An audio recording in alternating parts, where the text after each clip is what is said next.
প্রথম কথা হচ্ছে হাজার হাজার বছরের পুরনো সনাতন সংস্কৃতি এইটা অনেক আগেই মুখ্যমন্ত্রীর নেতৃত্বে এটাকে বদলে দেওয়া নষ্ট করার একটা ব্যবস্থা এই রাজ্যে চলছে।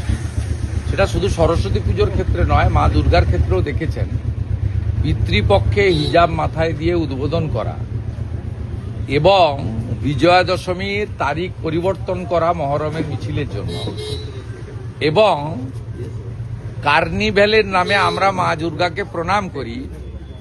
মা দুর্গা আগে থাকে, আমরা পিছনে ভক্তরা থাকি। সেখানে উনি স্যালুট নিচ্ছেন মা দুর্গা, ওনার সামনে দিয়ে মিছিল করে নিয়ে যেতে হচ্ছে রেড রোডে। এই সব মিলিয়ে তৃণমূলের চোখে হিন্দু সনাতন সংস্কৃতি অনুযায়ী পঞ্জিকা শাস্ত্র মতে কোনো দেবদেবীর পুজোকে তারা বিশ্বাস করে না। তারা মনে করে এটা একটা ফেস্টিভ্যাল, কালচারাল প্রোগ্রাম। এতে সুরাপান করা যেতে পারে, এতে পরকিয়া করা যেতে পারে, এতে যা খুশি করা যেতে পারে। এখানে ঠাকুরের যে হিন্দু সংস্কৃতির যে নিয়ম ঘটোত্তোলন থেকে বিসর্জন, এটা বদলে দিতে চায়। আর আমরা সবাই মিলে ভারতীয় সংস্কৃতি, বাঙালি সংস্কৃতি তথা হিন্দু সংস্কৃতিকে রক্ষা করার জন্যই লড়ছি। আমরা বলছি পিতৃপক্ষে পিতামাতা গত হলে গয়াতে গিয়ে পিণ্ডদান করতে হয়, কিন্তু পুজো উদ্বোধন করা যায় না। আমরা বলছি যে মহালয়ায় দেবীপক্ষের সূচনা হয়, মহাষষ্ঠীর দিন বোধন হয়, সপ্তমীতে কলাবউ স্নান করে, অষ্টমীতে পুষ্পাঞ্জলি হয়, নবমীতে আরতি হয় এবং দশমীতে সিঁদুর খেলা নিরঞ্জন হয়। এইটা বদলে দিতে চায় তৃণমূল। তাই সরস্বতী পুজোর ক্ষেত্রেও একই।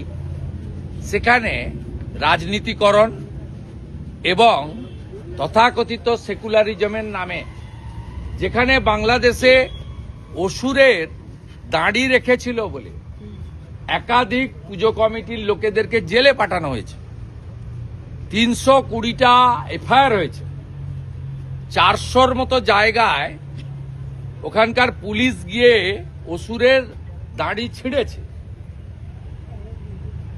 ঠিক একই হাওয়া এখানে লাগছে। তাই গত দুর্গাপূজার ফরাক্কার মহেশপুরে নির্ঘণ্ট টাঙানো হয়েছিল যে এই সময় আজান হবে, এই সময় ঘণ্টার ধ্বনি হবে না, মন্ত্রোচ্চারণ হবে না, কাঁসর বাজবে না, ঘণ্টা বাজবে না, শঙ্খবাদন হবে না।